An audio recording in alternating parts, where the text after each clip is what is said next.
Sahana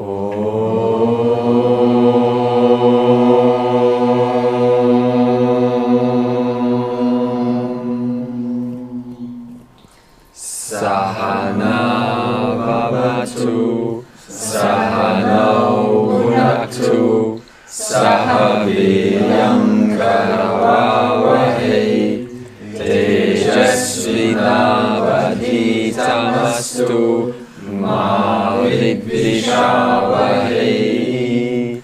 Om Shanti Shanti Shanti. May the Lord protect both of us. May He nourish both of us with this knowledge. May both of us make an effort for the capacity. And may what is studied by us be brilliantly clear, that is meaningful and applicable in our lives. May we not be subject to any kind of misunderstanding. And let there be freedom from the three possible obstacles. That is why we say three Oms. Okay, revision from last week. One specific section that was important was the three stages, and I will reiterate them because by understanding these three stages, there should be no confusion pertaining to various sadhanas and available teachings in the spiritual marketplace. So this means that you shouldn't be confused as to what teaching is being taught. You should identify it immediately as to what level is being talked about. And this is also important because it's going to remove contradictions between one statement and another. This is why you will say sometimes, you said this before, but now you're saying this, so which one is it? So this is simply because the methodology works in a progressive, consecutive format. Thus, we have to keep on moving the stages forward. And so the scriptures, all scriptures in all religions say that the ultimate cause is Lord. Vedanta further clarifies what Lord is, of course. It talks about the two natures, but also it then shows us the three stages that we go through when we understand the statement that Lord is the cause of the whole universe. Okay, because for one person it may mean one thing, but for someone else it may mean something else. So that's the three stages. Stage one is called Ishwara, is the Nimitta Karanam. Nimitta Karana means Ishwara is the intelligent cause. So just like the carpenter is the intelligent cause of the objects he makes, it means that the carpenter is apart from the objects that he makes. So in this case, in stage one, we have teachings like Lord is in Vaikuntha, in Brahmaloka, in heaven. Okay, depends on what religion. So whenever we see or hear some teaching that talks about some place to go to at some time, then there's nothing wrong with it. It's just stage one. And stage one also is what mass religions choose to stay in, not because they don't know, but because most people are comfortable staying in stage one only. So this means wherever there is a demand, there is a supply. So for this reason, the person simply adores Lord being at some place, and they're okay with it. And it's important also because in stage one, we learn morals and virtues, how to be in this world, how to follow Dharma. That's where it happens. So this is why I say stage one should not be looked down upon. It serves its purpose. It needs to be then carried over to stage two. Okay, stage two. Ishwara is now called Parinami Upadana Karanam. So this means Ishwara is a cause that transforms to become an effect. It undergoes changes to become an effect. So if the first one is Ishwara makes the universe because he is separate, now that same Ishwara transforms into the actual universe. And here the intellect from stage one will ask, where does he get his materials from? Does he phone up his friend, Lord number two, and say, can I have some wood? Can I have some iron? Can I have some air, please. So this means the intellect is now going to question his or her beliefs and create an example like a mason, right, needs materials for his asphalt. So then how is Ishvara going to borrow his materials from? So this is another important stage to identify when it does come up. And the way Shastra handles this is it says, before the material universe was manifest, Lord alone is. So before the universe, which is of material, comes, now you have to ask, what was there? Because obviously the universe came out of something, right? So what is that something? So it means that before the universe, in the science language, the Big Bang came, then it obviously came out of something, and that something is Ishvara. So this means that there is no questions of materials being outside of Ishvara. Why? Because to put the word outside brings a logical problem. And that is, you can only speak of outside if you're talking about what? Space. So in other words, in level 2, there is no question of outside, because to say outside means that Ishvara is now confined to the limits of space. So now you have to ask, then who created space to accommodate Ishvara? Okay, so that's what happens in stage 2.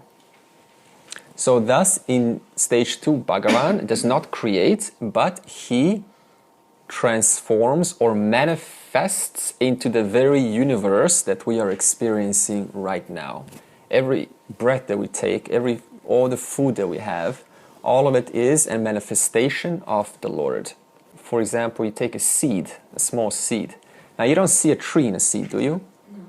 But there is a seed, and there is a potential of a tree, a very complex creation inside that little seed. So in the same way, that potential cannot be seen, but it doesn't mean that it's not there. Or you take wood. So out of the wood, let's say that little wood, out of the wood, what is manifest? The furniture. So what kind of furniture? Many different shapes and sizes and forms furniture. Out of what? Out of one single wood. Ishvara is both now the intelligent cause, which is nimitta karanam, and material cause, which is upadana karana. Now stage 3 comes. Vivarta upadana karanam. So stage 2 was parinami. Stage 3 is vivarta upadana karanam. Causeless cause. This means Ishvara is unchanging, not modifying. In other words, nirvikalpa. Attributeless, nirguna, sat-chit ananda Brahman. How do we come to stage 3 now from stage 2? So in stage 2, remember what the problem was? Space. So we started questioning how can Ishvara be accommodated. So we had to then include that space is also a manifestation of Ishvara. Remember what stage 2 said? Ishvara transforms. Now, to transform something, that requires time. So now you say, well, to go from A to B requires time. So obviously, how can I now limit Ishvara to time? That would mean that now time is an independent principle which is accommodating Ishvara to transform from A to B. So in other words, to put Ishvara under time is to limit Ishvara in a beginning and an end format. Now the Shastra comes in and says, without undergoing any changes at all, maintaining his swarupa, that means his nature, he appears as the universe. So a waker retains his or her swarupa throughout the dream. The dream character does not influence the waker. How do you know that? Because when you wake up, you're free of the entire dream. This means you're not held accountable to anything that has happened. So in the same way, in the dream, the waker's mind, I did not say the waker, I said the waker's mind. So obviously the mind is other than the waker. So in the dream, the waker's mind, now you can call the mind, suppose, Maya. The waker's mind transforms and creates a world of what? Multiplicity. So the one waker who retains his swarupa, his nature, throughout the entire dream, because there is a power in that waker that is the mind. And remember, the mind is never apart from the waker. So we'll call this mind, just suppose, Maya. This Maya transforms and creates a world of what? Dream time, dream space, dream festivals, dream Vedanta classes, dream clothes, dream food, dream family, dream eyes, dream books, dream knowledge, dream pleasure, dream pain, dream male, dream female, dream tiger, dream dog, dream cat, okay, dream sleep, dream waking up, dream waking, dream talking about the dream. So whatever happens in this dream, it is all pervaded by the one same what? Mind, which is through its power transforming into a world of multiplicity, including creating what? Different nationalities, an Indian, an American, a Portuguese, a Brazilian, and this whole world of beautiful interconnected complexity of names and forms that we call Milky Way and Andromeda, and then we create dream instruments to study dream galaxies, and we talk about all of these names and forms, what is a change, a modification of the one single waker's mind. So this means in the presence of one waker, there is a presence of, or there is a possibility of a world of multiplicity. Okay, so in the same way, now we'll compare this to Ishwara. In the presence of one Ishwara, without a second, there is a power to manifest called Maya, and because of this Maya, it apparently lends consciousness, and it's able to create a world of multiplicity that is being experienced right now, including the very jivas who are talking about the world. And this multiplicity consists of creation, sustenance, and destruction. In other words, just like the waker, upon waking up, remains free of the dream, he can go back to sleep, again the whole world can come, and never is the waker's swarupa ever affected by the dream. In the same way, the world of multiplicity comes. Brahman remains what? Nirguna nirvikara. The world dissolves, again the world comes. Brahman still remains nirguna nirvikara. You're probably going to bring this doubt sooner or later. While the waker is dreaming, I'm talking about a human being now, does the waker know about his swarupa, his nature? No. In other words, Maya is so powerful that it's able to make the person forget who he or she is while the dream is going on. You understand?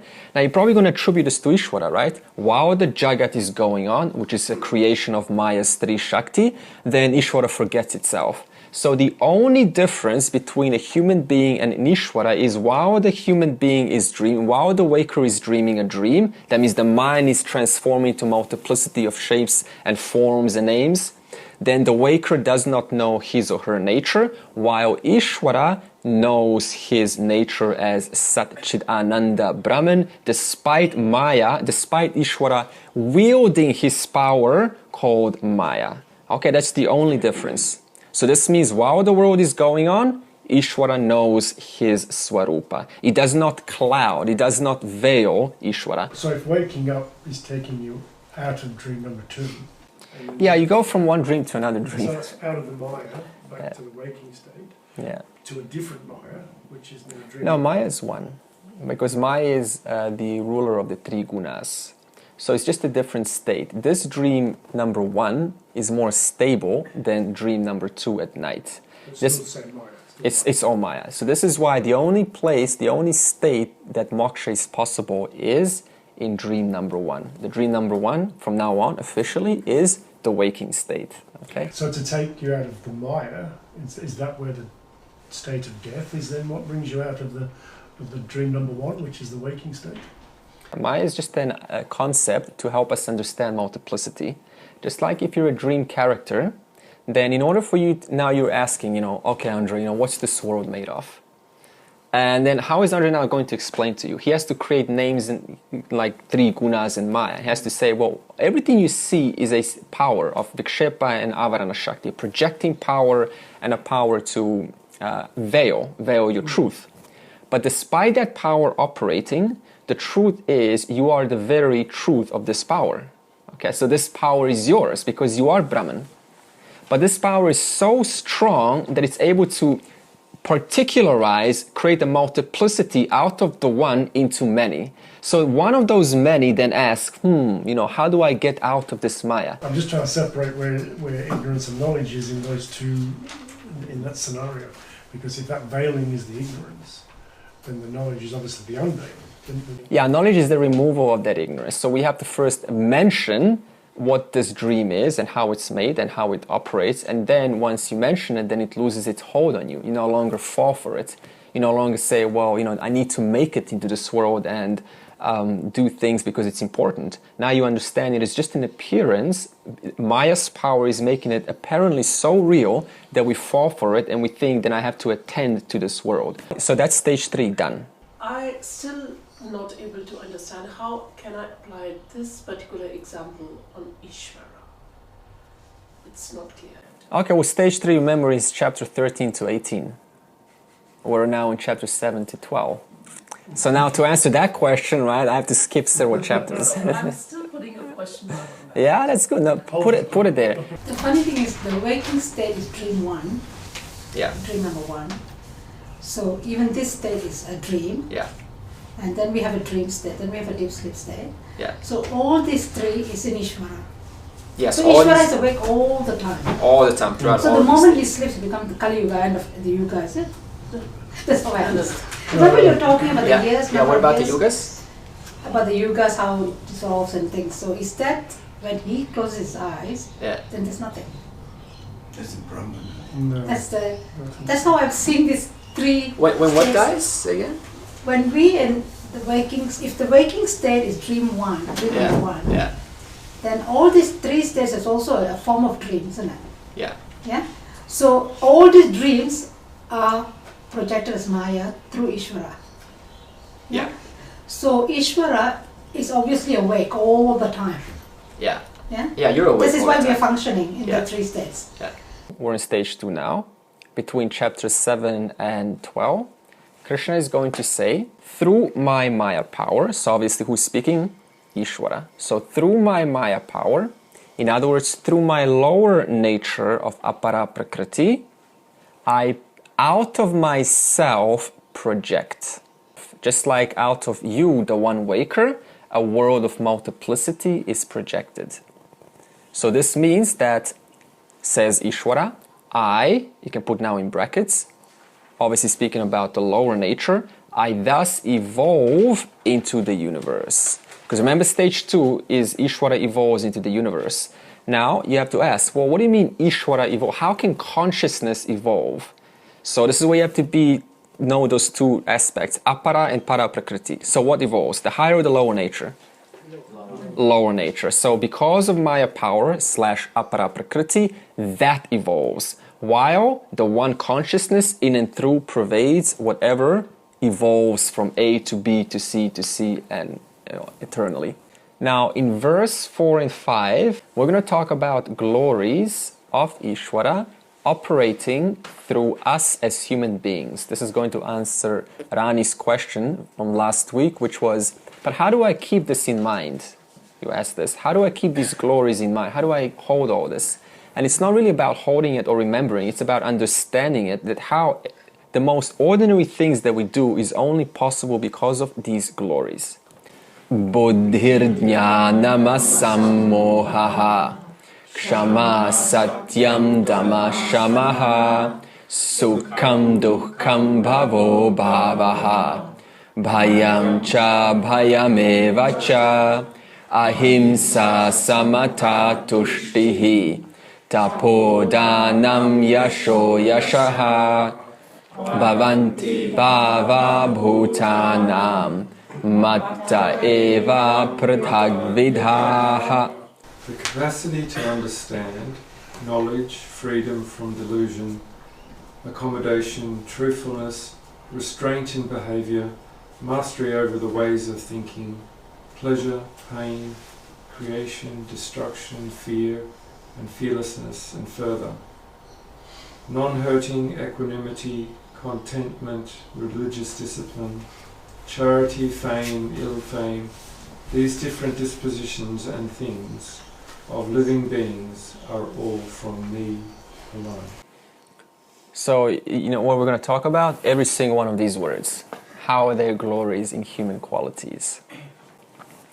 So Krishna starts out by saying, I am the Lord of all beings. In other words, I am the cause of all beings. Mattaha eva. Which means all these are of me. So this means any glory, any fame, any beauty, any joy experience does not belong to you. It belongs to Ishwara. Why? Because everything is born out of Ishwara and everything is sustained by Ishwara. We've been talking about laws and orders in terms of gravity, electromagnetism, velocity, speed. So now let's talk about some laws and orders of human beings. Firstly is buddhihi and jnanam. That's the first word. So we're going to speak about what is buddhihi, what is intellect. We're talking about your intellect. That capacity of the antahkarana which reveals subtle things not available for sense perception. Capacity of your mind, of your antahkarana, to reveal subtle aspects of life which are not available for your eyes, your tongue, skin, etc. What do I mean by this?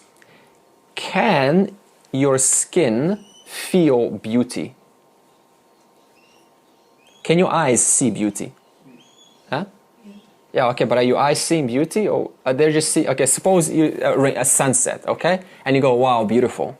What is your eyes actually seeing? It is seeing just light reflecting into the eyes. To the eyes, it's just light particles. So then why do we call it beauty? Are the eyes calling it beautiful? What's calling it beautiful? In other words, once the sense data from the jnana indriyani enters the antahkarana, enters the mind, then on the basis of what we conclude of what this means, our intellect then says, this is beautiful. In other words, our buddhi is that which reveals subtleties of life and concludes different aspects like what is Atma, what is the meaning of life, what is my purpose, what does it mean to be happy. So without the intellect, this capacity is not available. Now what is jnanam? Jnanam is that knowledge by using the buddhi can reveal words like Atma. Okay, we have got gross jnanam, like tree, but there is also jnanam, that's subtle jnanam. What does the word self mean? Is it just this ordinary Atma? What does Atma mean? So if the buddhi is working, then jnanam is that knowledge which can provide information to reveal certain aspects of life. Now, to whom does jnanam belong to? That is also of Ishwara. So what do we do when we grow up? We learn. We always gain new knowledge about whatever area or thing that we do. And that area of knowledge belongs to all knowledge. So this, and what is all knowledge? Ishwara. So this means when the buddhi discovers something new, does it actually discover something new that wasn't there in existence before? No. All it does is it removes a section of all knowledge, all power, and it gains that knowledge. So for example, imagine having a puzzle piece of 1,000 pieces. So what the buddhi does is it takes one single puzzle piece from the total and it goes behind that puzzle piece, goes, wow, that knowledge of the self, or that, or in the case of the self, it removes all the puzzle pieces. But that knowledge of computers, that knowledge of English, that knowledge of Spanish or whatever it is. So what is Ishwara then? Ishwara is both the buddhi, that means the capacity to reveal subtleties about life, also knowledge, which once removed, then the buddhi can conclude into something that is worthy of contemplation. So this means if you reveal knowledge, you still need buddhi, right?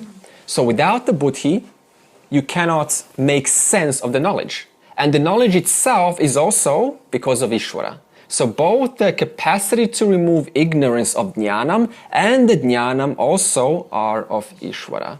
And when are you not depending on knowledge as a human being? Never. In other words, we are totally, as human beings, dependent on Ishvara. Even how to communicate with a person, how to write what you're writing now, requires intelligence, and that is all Jnanam. Then, next word, asam moha. A capacity to remove or to be free from delusion. In other words, how are you going to do this? By taking your time deliberately to investigate into the subject matter.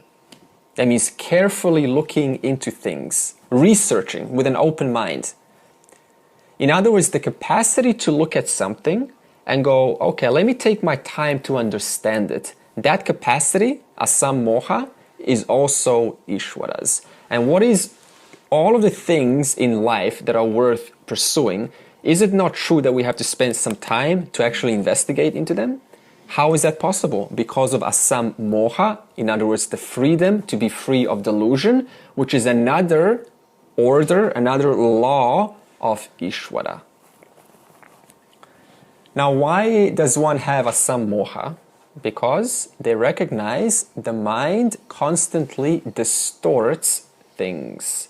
Whenever we hear something, we misinterpret it.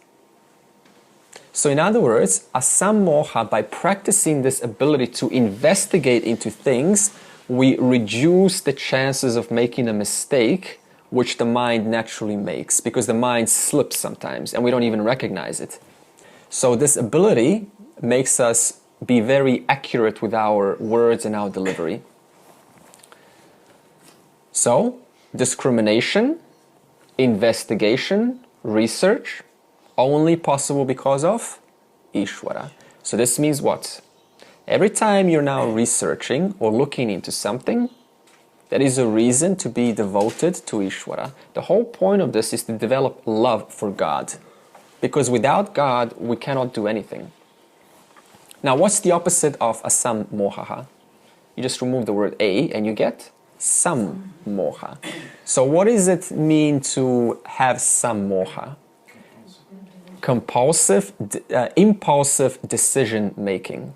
In other words, not taking my time to think. Hurried conclusions. Come on, make up your mind. Quick. Pressure. Being under pressure, and then we make sam moha, and then we suffer the later consequences because we didn't take our time. So this means what? If I ever apply sam moha and I make a decision out of hurriedness, then am I being in alignment with Ishvara's laws and orders? No. Thus, what's the result? Dukham, suffering. So the whole point of this is by being in line with what we're saying on the board, you are being in line with what? Ishvara's laws and orders, and that leads to chitta shuddhi, pure mind, and it leads to assimilation of Jnana Yoga, and that leads to moksha. Kshama.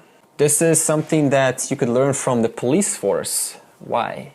Because it is the ability not to internalize past verbal or physical abuse.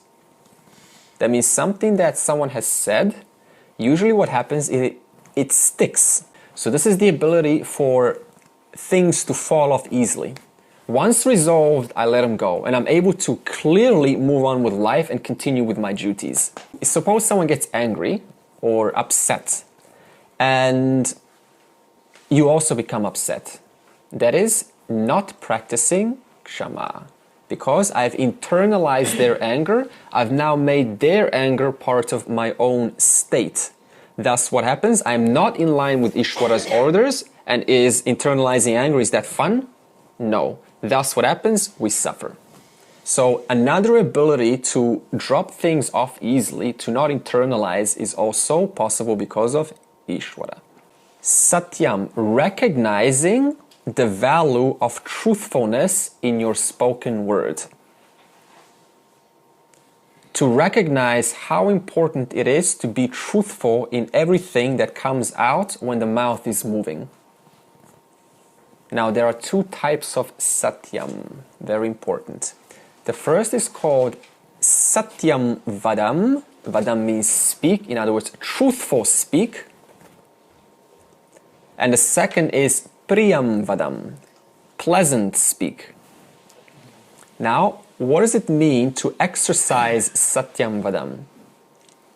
Whatever I say, whatever I describe, matches the previous experience as closely as possible.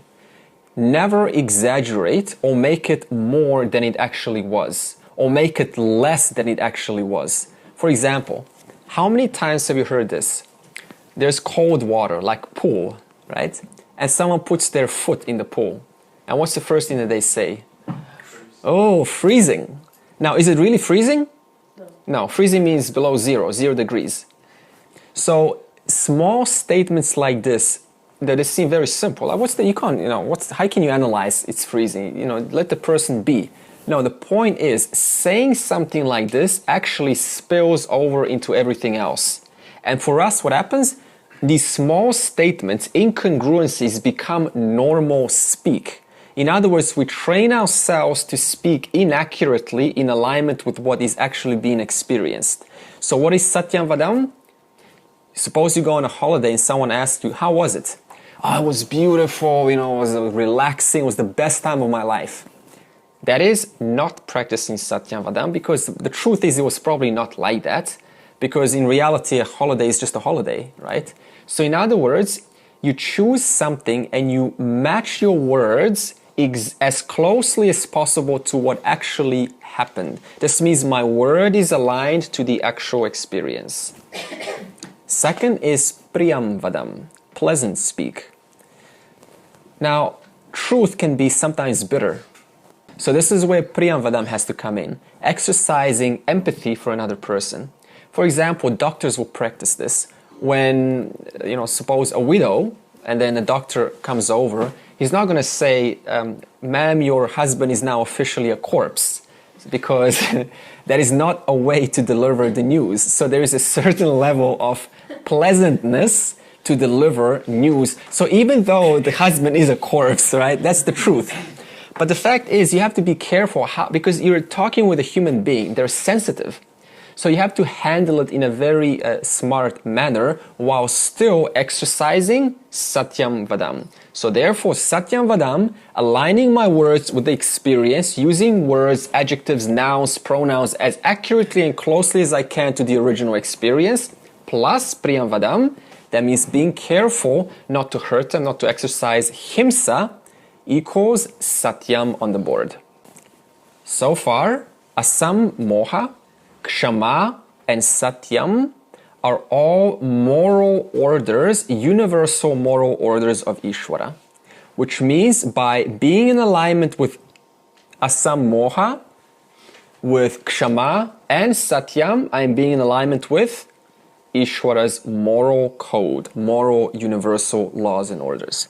Which does what? It brings happiness, it brings joy. Because the closer you're aligned with Ishwara, the more joy brings. Okay, next, Dhamma, discipline in reference to your external organs. Anything that you can use to engage with the world. For example, deliberately control your expression. In other words, when something happens, sometimes we will, blow up. So this means holding oneself back, which means what? I need to apply some intelligence. Because to explode means that I am subordinating to emotionality, to sentimentality. So in other words, I have the ability to say, wait, before responding in an explosive way, hold myself back. Why? Because I'm applying Dhamma. I'm controlling my external organs. Avoidance of extremes. Neither too happy, too excited, right? Like a little girl, or nor too angry or too frustrated. Just hold yourself back. That ability is another ability of Ishwara. By being in alignment with that, I am being in alignment with Ishwara. Next, Shama. Unyielding to negative ways of thinking. Suppose that something happens, someone triggers you. and then suddenly, that usual response is about to come. This time, as though a martial artist, just let it brush off, unyielding. That means instead of letting it hit me directly, I just let it pass by so I can handle the situation maturely. If thinking mastery is present, then we don't have to exercise Dhamma. Dhamma is only if we don't practice Shama. So if I don't practice Shama thinking, then I have to hold myself back. Whereas if I practice mastery over my thinking, then the person is not going to have any problems with extreme behavior, as in the Dhamma case. So both Dhamma and Shama also possible because of Ishwara. Next, Sukham. Sukham is inner pleasure born of Ishwara. Another law and order of Ishwara, which is expressed throughout our body-mind. We get inner pleasure when we accomplish something or we get something. So we do it through apparently my efforts. Now, who's this my? Ahankara. So what does this say? Whenever you accomplish something, do not take ownership that I did it. Because what actually did it? Your body, mind, intellect. So every time I do something, suppose you make a deal and then it's a successful deal, and you go, it's because of my work. I worked so hard. I've attended the job interview practice, and all of that work has paid off. I have done it. What have you now committed?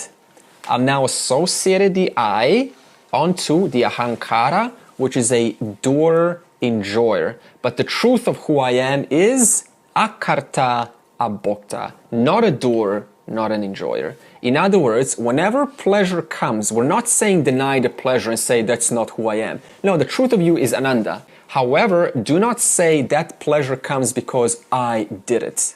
In other words, devote that back onto the real doer, which is Ishwara's laws of cause and effect. So what really did it? Cause and effect, laws and orders. So what happens when we offload this accomplishment back to Ishwara? It makes pride impossible. Because when we do something, we say, I did it. Then the moment you go, no, I didn't actually. What's actually going on here? My body, mind did it. But the body, mind, intellect is not mine because it actually belongs to the ground. I only just ate plants, made this body grow. So it belongs to the body. But the body is made of 5 elements, and the 5 elements is of the 3 gunas, and the 3 gunas is Maya, and Maya is Ishwara. So the statement that I did it is useless. You can still say it, but recognize what it means to say I did it. Next, dukkam. This is affliction. Also possible because of Ishwara. Without affliction, we could never learn a lesson. So what do we mean by affliction? How is pain possible? Because of cause and effect relationship between something I did and the karma palam which I have gotten. This is the law of karma. So I do one thing and then you get a different result. And you do another thing, you get a different result. This is only possible because of Ishwara's cause-effect relationship. Okay, bhava is creation. So anything that is created, including the very body that is listening to this, is born out of Ishwara, not you. So if you have a child, the child's not yours. The child belongs to body, mind, intellect. And the body, mind, intellect is of plants. And plants are of the soil. And the soil nutrients are of the rain. And the rain is of the clouds. And the clouds are of the sun. And the sun which evaporate the ocean water into the clouds. So nothing belongs here to me. I did not create anything here. Okay, abhava. So the next word is abha. So bhavaha and abhavaha. It doesn't say ab because that's a Sanskrit rule. Destruction. If you think about change, it's a blessing because without change, all we ever look for in life is transformation, improvement.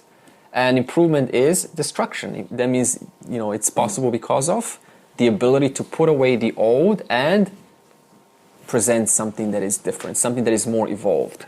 Bhaya is fear. So what is the source of fear? There's many reasons for this. If you ask a psychologist, they will give you 10,000 reasons. They're all true in their certain relative way.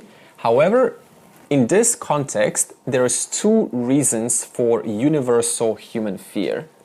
The first is due to the vastness of this creation. What do human beings do? We create our own small worlds. And we want to stay because it makes us comfortable. It's called a comfort zone. The moment the comfort zone starts to expand, we want to go back to our own comfort zone.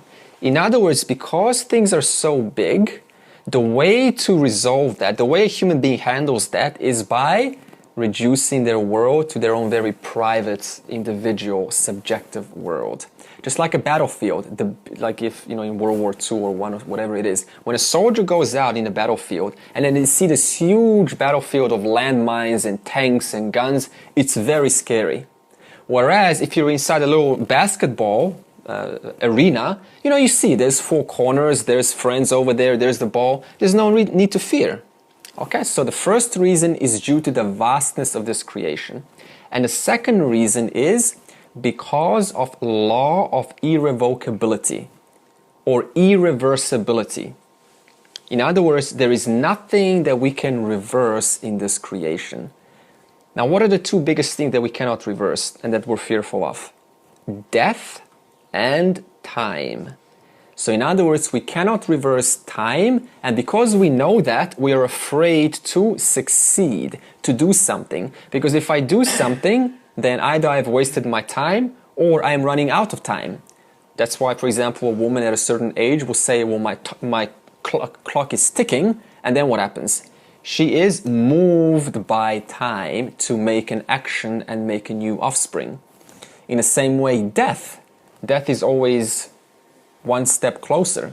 So in that way, we cannot reverse death also. For that reason, how does death manifest? As very small nuances, like trying to indulge in experiences to avoid the possibility of death by being constantly busy with worldly experiences. In other words, by flooding myself with sense pleasures, I avoid these two fears. Also in the Taittiriya Upanishad, very nice statement. It says that even air is afraid of Ishwara, and that's why we have wind. It's always running away from Ishwara. Even death is constantly on the move from Ishwara. Because remember, even death is swallowed. It's another concept. Just like you can dream a world, and in the world you see people dying. Remember, it's your dream. But that death and that birth depends on what? The one waker. So even death itself is on the run from Ishwara. Because Ishwara is that one who swallows everything. I need to clarify something because I'm a little bit confused. So we don't take credit for anything because we actually are not the doer. Correct. But yet it feels like every day things that happen that I do with the body seems to be my decision. Like, do I read this? Do I exercise? Do I eat? Yeah. So then we're actually not doing. Yeah. We're not supposed to be the one doing. Yeah. But yet at the same time, it feels like if we don't do anything, nothing happens. So how to reconcile this concept? Your body, mind, intellect is the door. And who are you? The awareness in whose presence the actions of doing are done. The awareness in whose presence the body, mind, intellect, doing, thinking, emoting are validated or illumined. So for example, you're listening now, you're listening to me, right? So what is listening right now? Your ears are listening, and also your mind's listening. But in the presence of awareness, the function of your ears and the mind is illumined. That's why you know that there is now listening of my voice. So that means these two orders of reality, we have to be very clear. Satya, Mithya. So going back to your question, yes, it does feel. It's supposed to feel like that, okay? We didn't say that a jnani or an enlightened person suddenly is beyond this world and they don't feel like they're doing anything. That is a wrong conclusion. There is very much a body that is never separate from the one who has ascertained the fullness of this knowledge. However, the knowledge says, because it's well firm, I'm not talking about intellectual knowledge, that despite it feeling like, because it's Maya's power, the truth is, I am free of this action, I am free of this doing, because I am awareness of this doing, but I'm not the doing itself. So this distinction of Satya Mithya, or awareness and body, mind, intellect, or the Panchakosha, comes as we assimilate this knowledge more and more and more. This is why I need the students to continue contemplating on this, so it becomes so clear that there is no mistake between awareness and the body, mind, intellect that's doing it. Yeah. And not to confuse the doing with the results of the doing. Yeah, also the results of doing, because see, the results of doing came from not you, anatma, so the results have nothing to do with you either. So you don't have to worry about the results of doing if you just negated this body, mind, intellect as not I. The moment that's negated, then the results are, they're onto whom? They're onto the body, mind, intellect, but not onto self, not onto me. Abhaya is fearlessness. Look at Ishwara as not separate from the self. That leads to fearlessness.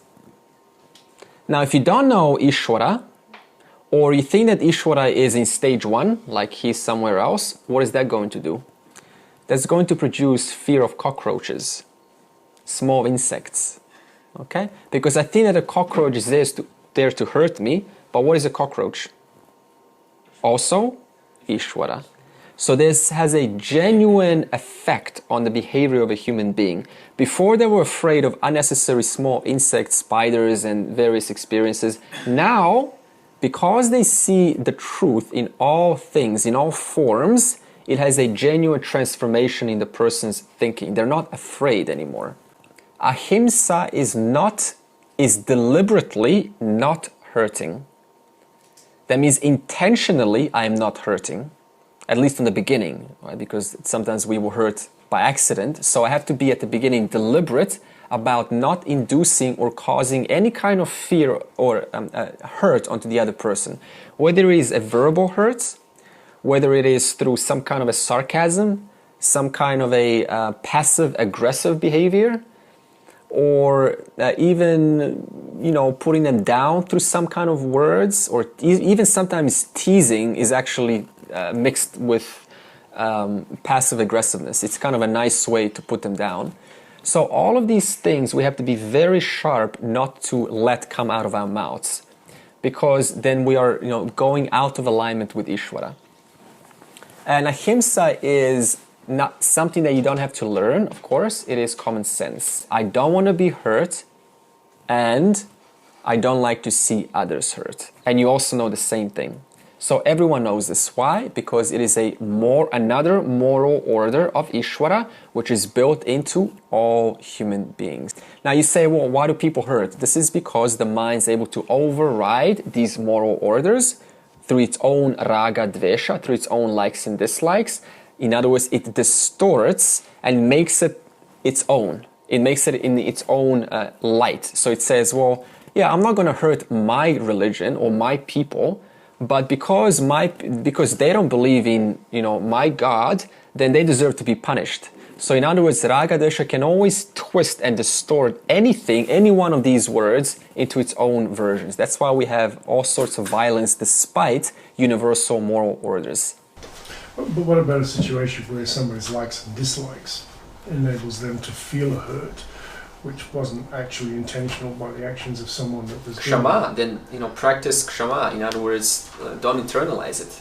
So no, that's right. But for the person who's doing the actions unwittingly, hurting the other person because of their likes and dislikes. So where does that leave the person that took the action that caused the hurt? Are you talking about the receiver or the sender? Well, no, I'm talking about the sender, who was just acting in a neutral way. Yeah. But the receiver, because... common. Common. Oh, that's a very good point, actually. You didn't actually induce himsa. They interpreted it as himsa. Okay, so this means you're not there to now going to get papa karma. So this means even if sometimes you have best intentions and you give feedback to someone because you want to help them, and they actually, they come back with something that's very rude, then there's very little we can do about that, right? You can only respond rationally and say, well, I was only trying to give you this feedback. You can take it if you wish. Okay, it happens very often, actually. Yeah. Okay, now samatha. Samatha is sameness of the mind. So this means the mind remains equanimous despite desirable or undesirable circumstances arising. Look at those things that the person gets really uplifted about, or it makes it worth living, and then those things that a person wants to avoid. So both of them needs to be looked at objectively, because both of them are just part of the field. Remember, we're like coming to hotel, checking in and checking out. The only thing is that we get attached to our circumstances in life, and then we start to take it personally. So the message that Krishna is sharing to Arjuna is just do your duty in the light of Dharma. Do not get attached to anyone or anything. The result are not yours. Nothing here belongs to you. It is a very short, like a blink in the eternal span of time. Therefore, look at life how? Through the eyes of sameness in all things. In other words, objectivity. Tushti means contentment. Contentment means I don't want any more because I have enough. It is that sense of I have enough. Now, how do you know that you have enough? Because there is contentment. In other words, you can have more. It is there for the taking, but somehow the feeling is, I'm full. I'm fine. I really don't need anything. I know I can rationalize it, but honestly, if I have more, it's actually going to break my contentment. In the moment of contentment, your mind is Satwa. So if you want to know what Satwa feels like, what is the state of mind of Satwa?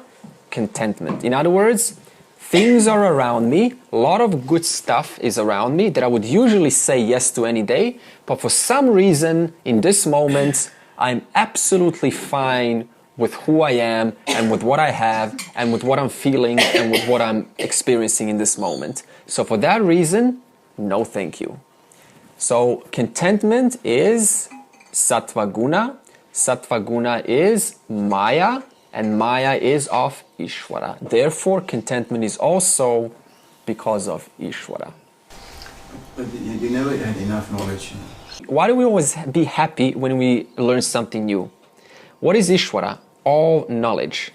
So whenever we uncover another puzzle piece, remove the puzzle piece, why do we always get happy? All knowledge is Maya. Is Maya separate from Brahman? No. So don't take it now, well, I'm never content. Yes, there is an aspect where I'm content with what I have, but I don't know a single Rishi or a single Swami who at some point assimilates this and stops studying. They all continue learning till the last breath. Even after they end their retreat or their seminars, the first thing they do, go right back to the Upanishads and continue reading. So there's great joy in knowledge. And there's enough material for that for a lifetime? Yeah, for eternal lifetimes. Yeah.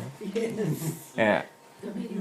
Yeah, the point is don't feel guilty if you cannot help yourself but to constantly learn. Right? It's a positive trait. Now, tapas. Tapas is religious austerity. As religious does not now mean as in methodology. I'm talking about as in frequent repetition, disciplining the body. What does this mean? Whenever you sacrifice discomfort for the sake of antahkarana shuddhi, for the sake of purifying the mind, that is called tapas. For example, if you want to sit down and meditate, some of us don't want to do that, but some of us do that because we know it has a positive result. Some of us don't want to do japa or pranayama, but we do it nevertheless. Why? Because we know it has positive benefits. So in other words, I'm able to go through my discomfort of the sadhana for the sake of purifying my mind is called tapas. So if you're enjoying it, can you still call it tapasya? You don't turn the tapas into the goal, then you can enjoy it all you want, as long as it's meant to purify the mind. Achieving material objects, is that what enjoyment? No, is that what? If you enjoy the sacrifice. It should not be actually.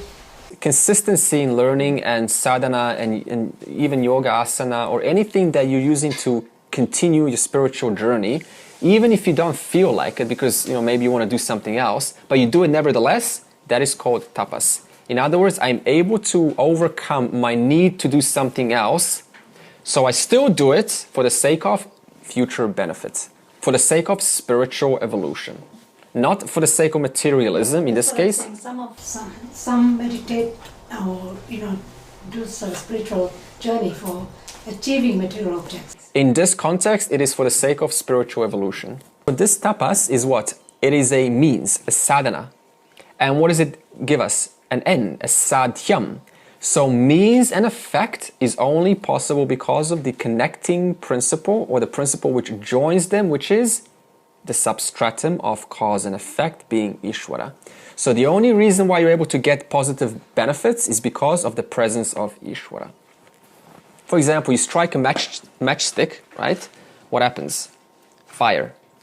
So that cause-effect relationship is just like with tapas. I do one thing and I gain a positive result. Dana. Giving.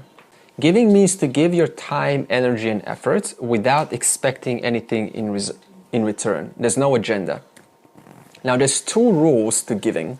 If these two rules are not followed, then the giving is actually going to produce more like papa karma than punya karma. The first rule is only give according to your capacity. In other words, never cross your limits. Some of us just want to give, but we don't think, can I really handle this? Will this cause inconvenience in the future?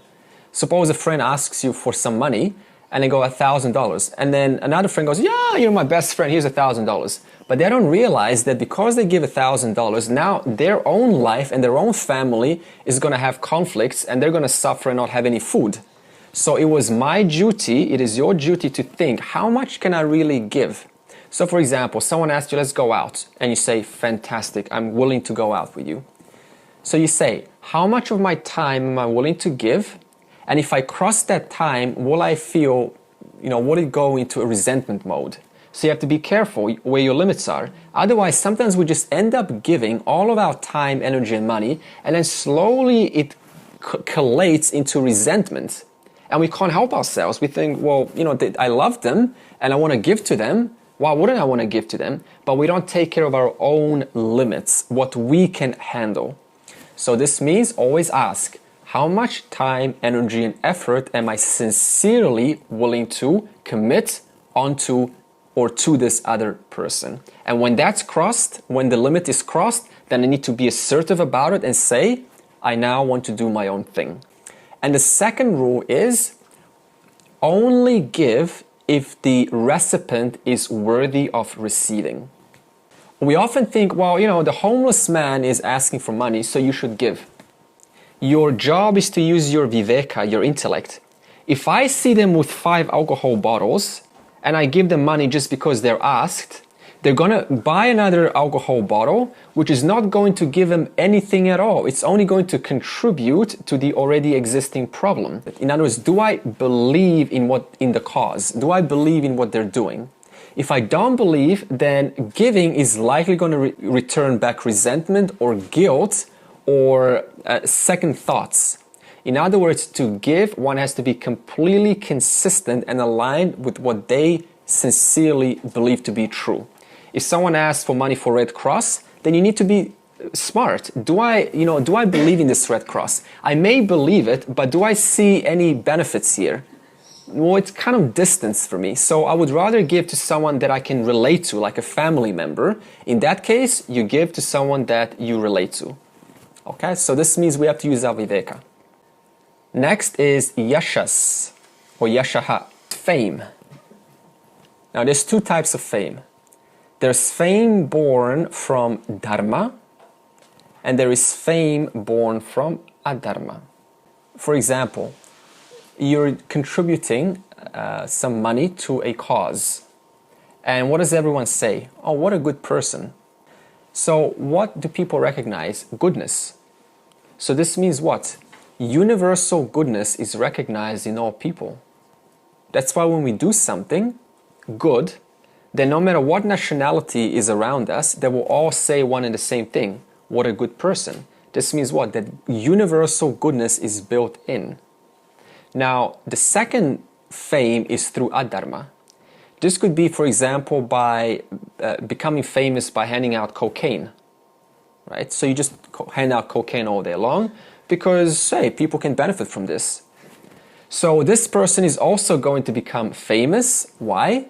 Because there is a group of people with a certain distorted thinking who also think like the giver of cocaine. Therefore, both dharmic giving or dharmic fame and adharmic fame are only possible because of Ishwara. In second case, adharmic giving is also going to give you fame, but fame localized to a specific group. It's not going to be universal. Whereas in the first case, the recognition is what? Universal. Just like singers, they do have fame. What category would we put them? Which one? Like a singer or a model and things like that. Yeah. What categories? Is it a dharmic fame or like? What is dharma adharma? I intentionally hurt. So adharma just categorize those categories where you are doing something which is, harming someone. Yeah, and it can be both conscious and unconscious. Yeah, in most cases, when we say adharma, it is like it's intent. I know I'm doing it. I want to get them back because they hurt me, so I'm now going to make a sarcastic comment. That is adharma. Or you have sometimes even like rappers, they become famous in rapping, swearing at each other. Okay, so that is considered adharma.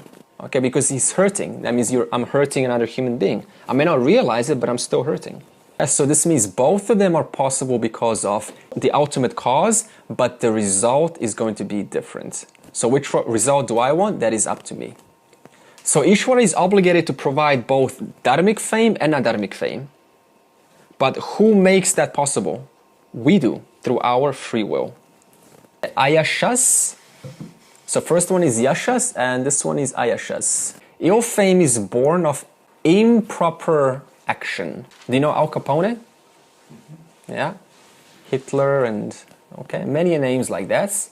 So their actions, as justified as they are still improper because there's always a voice inside telling us this is not right. It usually is a feeling in the chest or in the heart or some kind of pressure in the head, or it's something that tells us this is not right. But because our likes and dislikes are stronger, they're able to override that. So nevertheless, if I do have ill fame, it is only because of Ishwara's glories. In other words, even evil minds are only enjoying because of the possibility provided by Ishwara.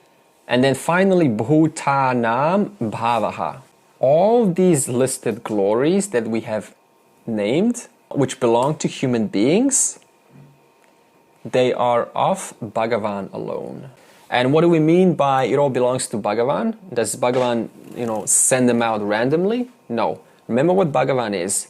A value-neutral capacity to provide these attributes based on our actions. In other words, how do we get Satyam?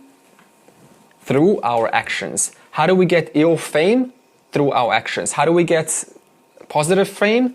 Through our actions. Ishwara is not the one who hands it out. We are the ones who enact it. We're the ones who bring it up through our actions.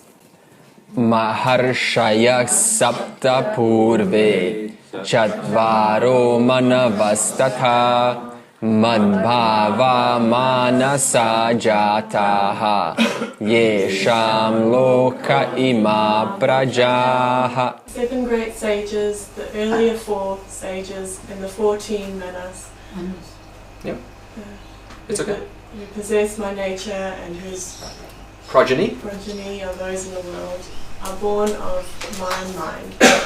Progeny means ancestry or heritage. Bhagavan's glories of first world's sages. Verse 4 and 5 was glories of our human minds. Manasaha lokaha. The world is born of my mind. We're not talking about a human being mind, we're talking about Krishna speaking. Before I go forward, this is going to present us with a model of creation. And I don't want you to take this completely literally. There is a metaphorical aspect to what we're about to say. Look at it as a value-neutral possibility. The Puranas say, in the beginning, out of Lord Vishnu's navel, Brahmaji came. Now he's saying, who's Brahmaji? What is Lord Vishnu? And what's this navel? So Lord Vishnu represents, the symbol is Ishwara. Navel just represents that connection. That means whatever comes out of a mom, there's a navel, there's a connection. That means it's of the source, it is of the cause. And Brahmaji means when Ishwara plays the role of creator, then Ishwara gains the name of Brahmaji. For example, when a person, a value-neutral person, plays the role of employee, suppose a construction worker, then while they're undergoing the construction work, they're playing the role of a construction worker. Now, it doesn't make them officially a construction worker. It is only from the aspect of doing that particular role. When they are done with construction work, they're no longer a construction work. Now they are a father. In other words, while they were undergoing the role of a construction worker, they were actually free of the construction worker. How do we know that? Because once the ends, they are ready to accept a new role. While Ishwara is playing the role of a creator of this world, which is never stopping, there's always a new creation, a new leaf that's a new creation, every new word is a new creation, then Ishwara gains the name of Brahmaji. Brahmaji, through his sankalpa means his visualization, his thinking, his intention, through his sankalpa, he created lokas. We're talking about all 14 lokas. How can Brahmaji create by visualization? Simple. We do it as human beings every single day when we dream. Our dream world is a manifestation of our thoughts. So in other words, just like we have the power from our thoughts to project a world which is in accordance with our thoughts, in the same way Brahmaji has the power to visualize the entire creation based on his sankalpa. What did Brahmaji create through visualization? 7 sages, Sapta Rishihi, and including the earlier 4 sages, Chatvaraha or Purve Chatvaraha. From there on came rest of the humans. So, what do the 7 sages represent? They represent Grahasta Parampara, a household, the one who has children, the one who produces an offspring and comes together with the opposite sex, and they live together for the sake of helping the child grow up. And what do the earlier 4 sages represent? Sannyasa Parampara. In other words, the renunciates. And if you look up in Wikipedia, you'll find the 4 Kumaras, like Sanat Kumara, Sanatana, Sananka, Sanandana. So out of these 11, 7 plus 4, came the rest of the humans. In other words, in this particular model, there is no question of monkeys evolving into human beings. So that's why I wanted to bring this message at the start. If you want to believe that, if you want to think that there's nothing wrong with any model, the monkey model, that's fine. There's also this model, there's many models throughout the Upanishads. The point is, we can't really prove any of them. That's the fact. So don't get too caught up now, well, is this true? Let me verify, let me connect all the dots. Now, why did Brahmaji create another 7 when the earlier 4 were enough? The answer is because at the time of creation, What age are we in? Satya Yuga. In other words, it is an age of purity. So therefore, when the 4 rishis came, what did they do? Because it is so pure, all I can think about is worshipping Bhagavan. So therefore, they ran off into the woods to contemplate on Bhagavan. So then what did Brahmaji do? Well, just imagine Prince Henry and Prince William, right? Imagine they get born and they're supposed to be the heir to the throne, and then they run off into the woods. Are the parents going to be happy? No. In other words, in the same way, Brahmaji was, in a sense, disappointed. So he had to create another 7 children, because he has to, these children have to create jivas for the sake of exhausting the karma. Now remember, we're talking about the beginning of one Brahmaji day. We're not talking about the beginningless beginning. Remember we talked about yugas, how there's a resolution of the entire universe every 4.32 billion years. So when the new day of Brahmaji comes, that's when this applies. 4 rishis, 7 rishis, human beings. Okay, then, Manavaha Tata. What else came? And the 14 Manus. We will finish in 10 minutes. Now, what are the 14 Manus? First of all, the word Manu means thinking being. The one who has the capacity to think, to imagine, and then to create. Just like a human being. That's what we do. We think, we consider, we imagine, and then we create basis of what we think and consider. And what role does this Manu, remember there's 14 in total, what role does every one of these Manus do? They create and govern 1/14 of Brahmaji's day. Because remember, okay, Brahmaji's day divided into how many parts? We'll do it like this. It says 14 Manus, so we'll do it like this. One Brahmaji day is 4.32 billion years. We did this in the Gita class. Now it says 14 Manus.